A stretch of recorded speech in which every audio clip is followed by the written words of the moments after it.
শক্তিবান, বুদ্ধিমান। আমি জন্ম থেকে স্থূল জড়াবেগে নিয়ে জন্মগ্রহণ করেছি। আমার শক্তি নেই, আমি দুর্বল, আমি নিষ্ঠুর, আমি একটি মতো। আপনি সমতুল্য, আমি নই। স্থূলতা, দৈহিক ব্যাধি, মানসিক কষ্ট, ক্ষুধা, তৃষ্ণা, কলহ, ইচ্ছা, নিদ্রা, প্রেম, ক্রোধ, জরা, শোক অথবা অহংকার থাকে আমারও মধ্যে, সকলে লেশ মাত্র নেই। এই প্রত্যেকটা মানুষ মানে স্থূলতা, কৃপণতা, এই কৃপণ আছে, এই স্থূলতা, কারোর মধ্যে প্রেম আছে, কারোর মধ্যে দৈহিক শক্তি আছে, কারোর মধ্যে মানসিক শক্তি আছে, কারোর মধ্যে কষ্ট আছে, কারোর মধ্যে খিদা আছে, তৃষ্ণা আছে, কলহ আছে, ইচ্ছা আছে, নিদ্রা আছে, প্রেম আছে, ক্রোধ আছে, এক সবার মধ্যে আছে।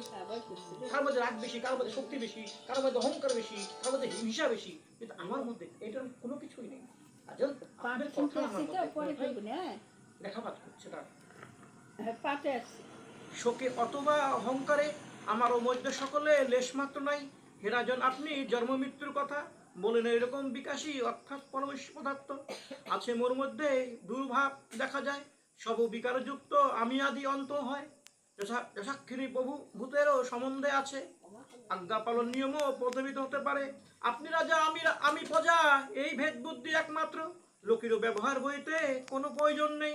পরমাত্মিক দৃষ্টিতে কেবল প্রভু, আর কেহ ভিত্ত, কেহ তবু রাজন। যদি আপনার মধ্যে প্রভুত্ব অহংকার থাকে, তবে বলুন আমি আপনার কি সেবা করব। বলুন, আপনার মধ্যে এই পৃথিবীতে একজনই ভগবান আছে, সেই রাজা।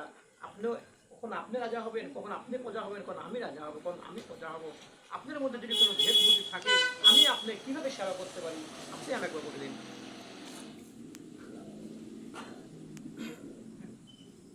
আমিও ভগবানের কি সেবা করব? হে বীর, আমিও উন্মত্ত, জ্বরের মতো নিঃস্থিতিতে থাকি। আমারও চিকিৎসা বিধান জ্বরের মতো নিঃস্থিতিতে করে। আপনারও কি লাভ হবে আমি যদি সত্যি জড়ো উন্মত হতে? তাহলে আমারও শিক্ষা দেওয়া খ্রিস্ট দ্রব্যেরও পুরনায় পোষণ করার তুল্য হবে। শ্রী সুখদেব বললেনও, হে পরীক্ষিত, মনিব জরাভরত রাজাকে এইভাবে তত্ত্বজ্ঞান দিয়ে তার কথার উত্তর দিলেন। তারপর মনে হয়ে থাকলেন, ভেদ দেহ বুদ্ধি যারা অজ্ঞান ও দূর হয়েছিলেন, তিনি পরম শান্ত হয়েছিলেন এবং কেবলমাত্র ভোগের দ্বারা উপবদ্ধ কর্ম ক্ষয় করার জন্যই আবার আগের মতনই পালকির কাঁধের উপর তুলে নিয়ে চলতে লাগলেন। যখন এই কথাগুলি ভরত একের পর এক কথাগুলি বলতে লাগছিল, রাজা তার কথাগুলি শুনে যেন স্তব্ধ হলেন, আর কোনো কথা বলতে পারলেন না। মনে হচ্ছে কোনো গীতার বাণী, কোনো বাক্য, দৈব বাক্য তার সঙ্গে প্রবেশ করছে, আর কোনো কথা বলতে পারে না। এসব কথা বলে ভরত আবার সেই পালকির ভক্ত আবার তুলে নিলেন কাঁধের মধ্যে, আবার চলতে লাগলেন।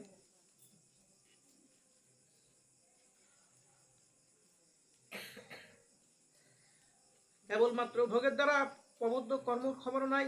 আগের মতো পালকি কাঁধে তুলে নিল, চলতে চলতে লাগলেন।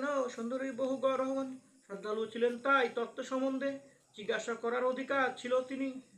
শ্রেষ্ঠ হৃদয় ছিন্নকারী বহু যোগে পরমত বাক্য শুনে তৎক্ষণে পালকি থেকে নেমে পড়লেন।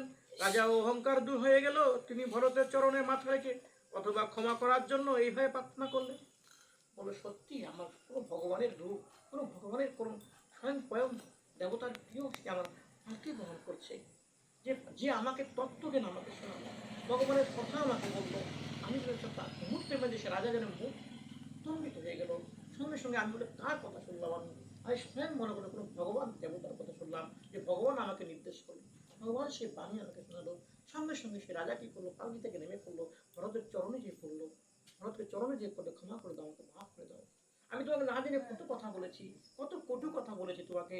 আমি জানি তুমি কোনো পরম ভাগবতের পরম প্রিয়, অর্থাৎ দেবতার পরম প্রিয় তুমি ব্যক্তি।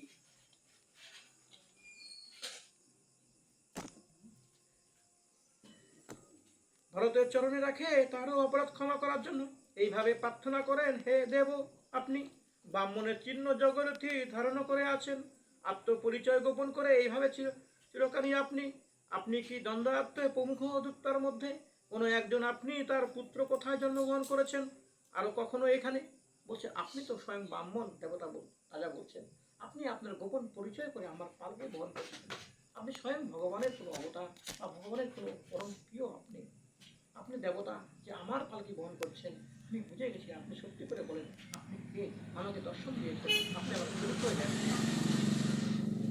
কেন এসেছেন? যদি আপনারও মঙ্গল সাধন করার জন্য এসেছি থাকেন, তবে আপনিও সাক্ষাৎ